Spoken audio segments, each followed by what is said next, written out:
another episode of Short and Stories. This is a place where I'll tell you stories because that's what I like to do. And today's story is about a prison escape that has never been solved. So, the year was 1960.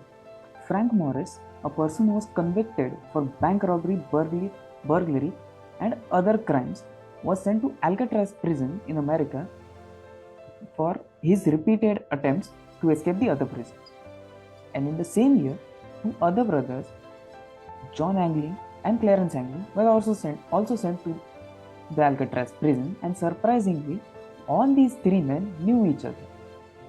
So, as they were placed in adjacent cells, they, being criminals, planned an escape from the Alcatraz prison.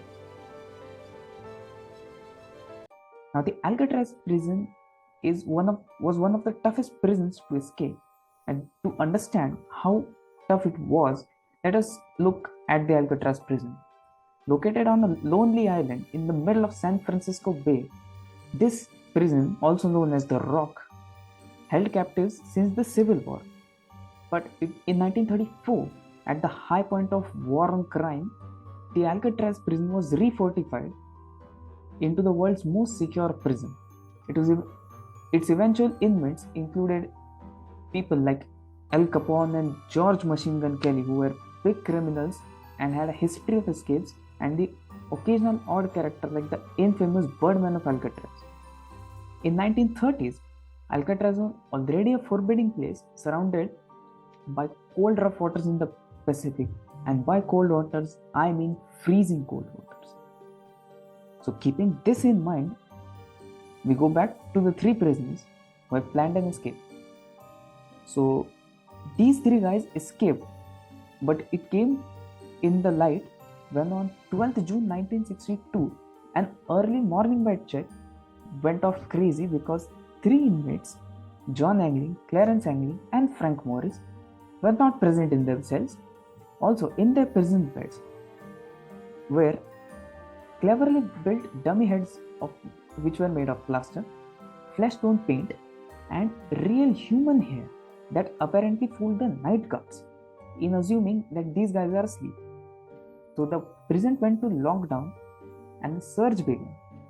And after intensive search, they came up with the following results: that the group had begun laying plans in the previous December, while one of them came across some old saw blades. Using crude tools like a homemade drill from motor broken from a vacuum cleaner, the plotters each loosened the air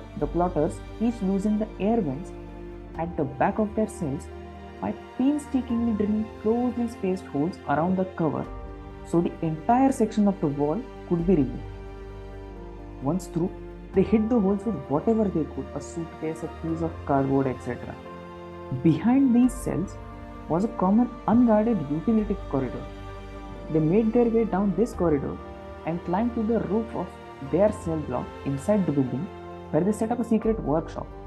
There, taking turns keeping watch for the guards in the evening before the last count, they used a variety of stolen and donated materials to build and hide what they needed to escape.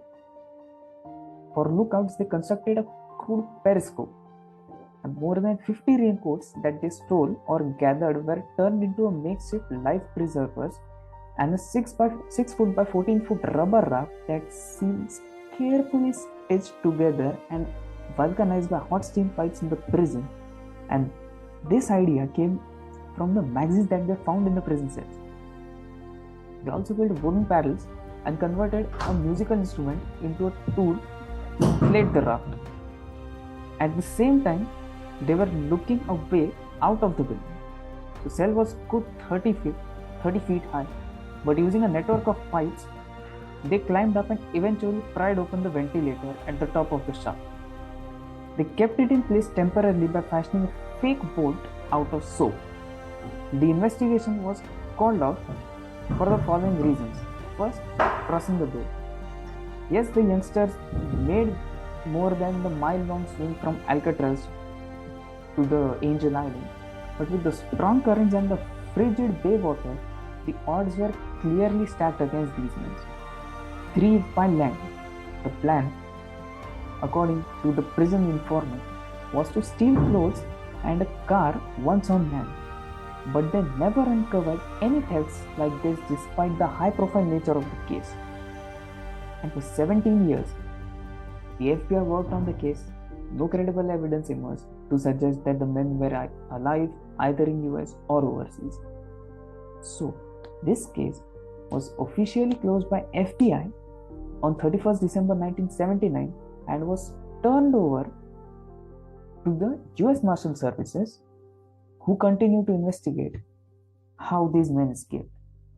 So this was the escape which resulted in shutting down of the Alcatraz. What do you think about this story? Please do write in the comment section and also subscribe to the channel for more such stories. See you.